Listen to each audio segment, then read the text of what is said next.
Week 5, Day 1. Rampant. Going unchecked, widespread, flourishing. When the plague was rampant on the island, Dr. Arrowsmith's wife died. Inane. Foolish, silly.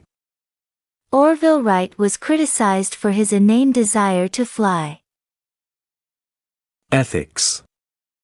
Code of principles, moral philosophy.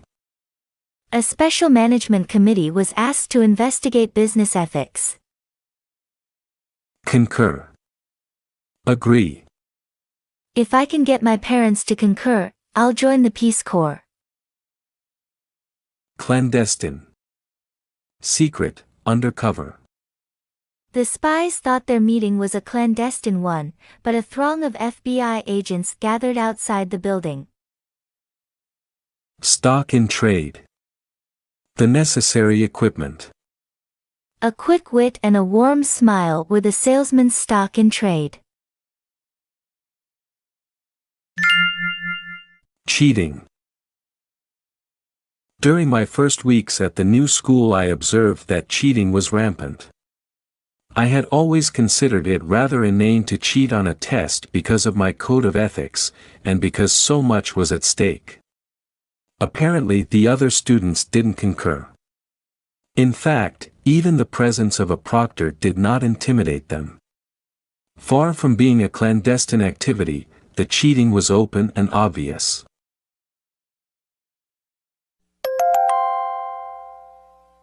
Week 5, Day 2. Flagrant. Outrageous, glaringly bad. Parking in front of a hydrant is a flagrant violation of the city's law. Admonish. To warn, to reprove, to scold. I suspect that my father will admonish me for coming home late. Duress. Compulsion, force, coercion.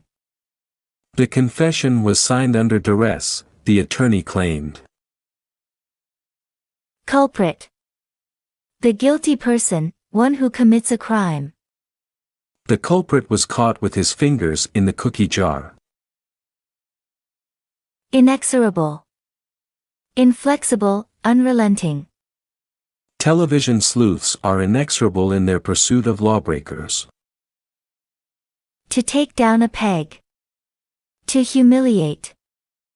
The alumni thought they had a great basketball team, but our varsity took them down a peg. Cracking down. Mr. Dorsey, our new principal, determined to do something about the flagrant cheating at our high school.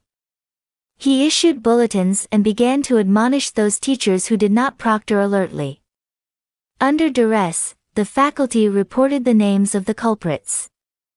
Several crib sheets were turned in as tangible evidence of the cheating. Mr. Dorsey's inexorable campaign against the wrongdoers seemed to be paying off.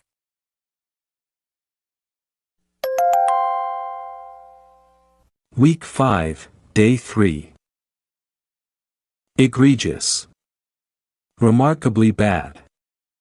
The bank teller's egregious error was difficult to correct. Distraught. Mentally confused, crazed, harassed. The soldiers were distraught to learn that their furloughs had been cancelled. Duplicity. Cunning, trickery, double-dealing. Duplicity is the stock in trade of all adroit counterspies. Acrimonious. Caustic, bitter. We tried to ignore her acrimonious comments, but that took considerable restraint. Paucity. Scarcity, shortage. Although it was a creative writing class, the teacher complained about the paucity of talent there. To pass the buck. To refuse to take responsibility. He always gives me a straight answer and never tries to pass the buck. Star player is caught.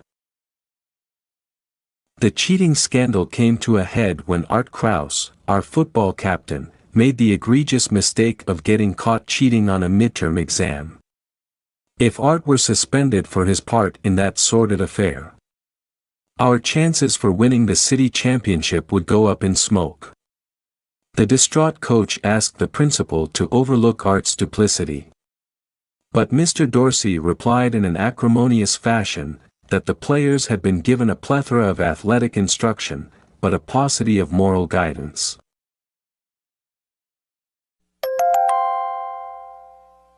Week 5, Day 4.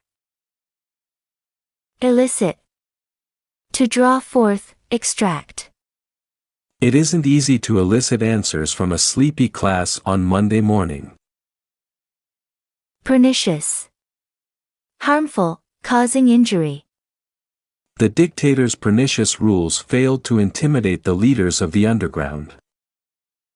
Tolerate. To put up with, to bear, to permit. Dentists appreciate patients who can tolerate pain. Construe. To make a deduction, to infer, to interpret. She hoped that we would not construe her decision to run for office as a thirst for power. Impunity. Freedom from punishment, exemption. The border guards allowed the doctor to cross the frontier with impunity. To leonize a person. To idolize. When the famous poet Dylan Thomas visited the United States, he was lionized wherever he lectured. Our Pyrrhic victory.